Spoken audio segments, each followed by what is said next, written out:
Se ha hecho viral un gráfico que muestra el coste de varias operaciones con el mensaje «¿y si te lo tuvieras que pagar tú?». Primero, el gráfico no tiene ningún sentido. Usted tampoco se puede permitir la reparación de su vehículo o el arreglo de una inundación, etcétera. Para ello tiene un seguro. Es decir, lo que tenemos que comparar es un seguro privado con un seguro público.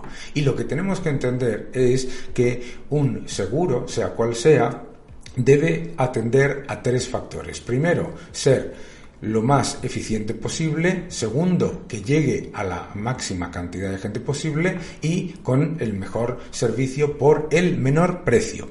En el caso de un servicio público impuesto y estatal gestionado por políticos, el incentivo para aumentar siempre el presupuesto, llenarlo de gasto burocrático y de cargos políticos y gestionarlo de manera política es enorme. Piénsenlo ustedes, si se hace una huelga política por unas elecciones en un servicio en el que todavía tenemos la capacidad de elegir unos y otros, imaginen si fuese el 100% de la oferta.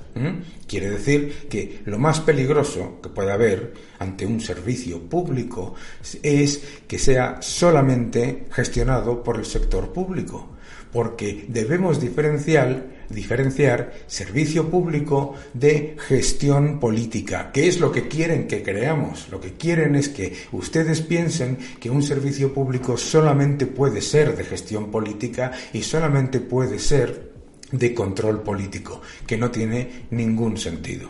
¿Por qué? Porque si fuese más barato, más eficiente y mejor gestionado, no estaría impuesto, porque existen y pueden existir muchos seguros privados en los que hay un componente de solidaridad en el que se le da ese seguro a personas que no se lo pueden permitir con las primas de los que sí se lo pueden permitir. Por supuesto que existe. Lo que tenemos que entender es la importancia de la competencia, de la transparencia y de la colaboración público-privada. Primero, porque el sector público 100% no existe. La maquinaria, las medicinas, etcétera, no son públicas. Pero en cualquier caso, la evidencia que tenemos de que los políticos, cuando tienen acceso al presupuesto, tienen un incentivo para maximizar el presupuesto a toda costa con lo que sea, aumentar masivamente la burocracia y el gasto político y clientelar y pasarle el coste a los ciudadanos después en mayores impuestos y mayores primas, claramente es evidente. Por lo tanto, no caigan ustedes en el error de decir, oh Dios mío, nos quieren hacer pagar por una operación. No, lo que estamos hablando es de la importancia de que los servicios públicos no sean solamente de gestión política, que no sean de gestión política, que no tengan el control político, porque cuando tienen el control político y tienen el 100% de la cuota de mercado, entonces ancha es Castilla y siempre pagas tú.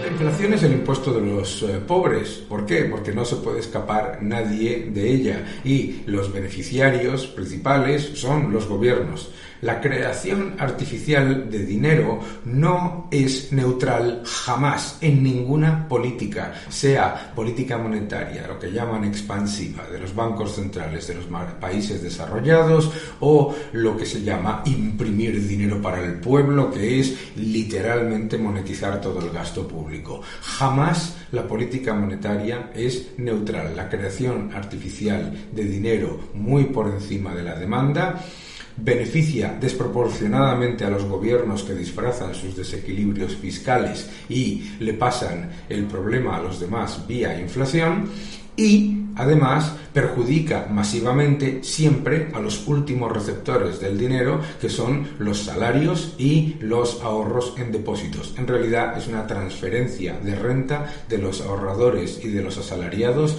a los gobiernos. Lo más importante, en cualquier caso, es que hasta el Bank of International Settlements ha publicado un informe que muestra que los países que han pasado de baja inflación a alta inflación se han encontrado en esa situación por un aumento masivo de la cantidad de dinero en el sistema. La moneda como cualquier otro bien y servicio, depende de la oferta y la demanda. Y si la oferta es mucho mayor que la demanda y que el crecimiento de la economía, obviamente el efecto es masivamente inflacionario.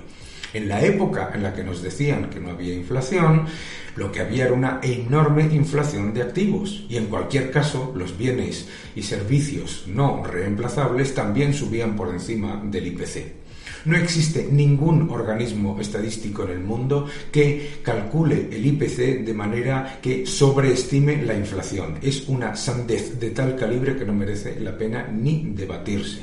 Pero en cualquier caso, la evidencia de más cantidad de dinero yendo a activos relativamente escasos es que en medio de una guerra, en medio de una fuerte recuperación de la economía china y una fuerte recuperación de la demanda, las materias primas han bajado. ¿Por qué? Por las subidas de tipos. Esa es la evidencia del efecto monetario. Más cantidad de dinero yendo a activos relativamente escasos, inflación, menos cantidad de dinero yendo a activos relativamente escasos, menos inflación. La importancia de tomar medidas urgentes ahora, subir los tipos de interés y reducir la cantidad de dinero en el sistema es clave.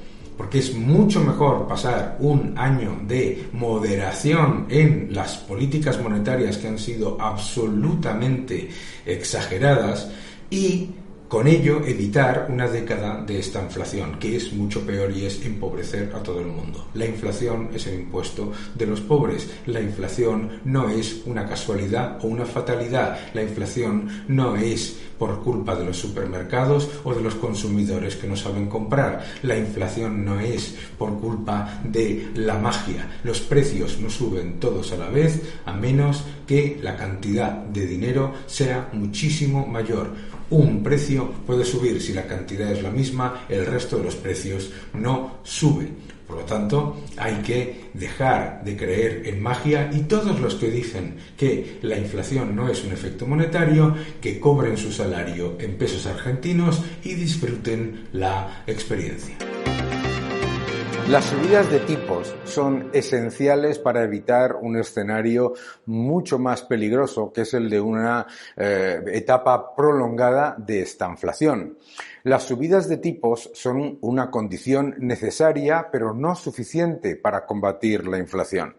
De momento, tenemos la evidencia de que las materias primas han corregido masivamente gracias a las subidas de tipos y a la reducción de la cantidad de dinero en el sistema. Y eso ha venido en un entorno de aumento de demanda y de enormes tensiones geopolíticas. Por lo tanto, ya hay un factor clave en el que las subidas de tipos de todos los bancos centrales, más de 90 bancos centrales subiendo tipos, están funcionando. En cualquier caso, la inflación sigue siendo muy elevada y además la inflación subyacente también es muy elevada. Por lo tanto, como decía, una condición necesaria es la subida de tipos y que se normalicen los tipos a niveles que sean por lo menos positivos en términos reales, es decir, ajustados por la inflación. Y lo más importante es reducir la cantidad de dinero en el sistema, porque los bancos centrales están reduciendo su balance muy lentamente. Desde luego, el Banco Central Europeo mantiene un nivel de intervención en el mercado todavía que es muy superior a aquella que debería tener con el nivel de inflación y, sobre todo, con el nivel de aparente demanda que hay en el mercado.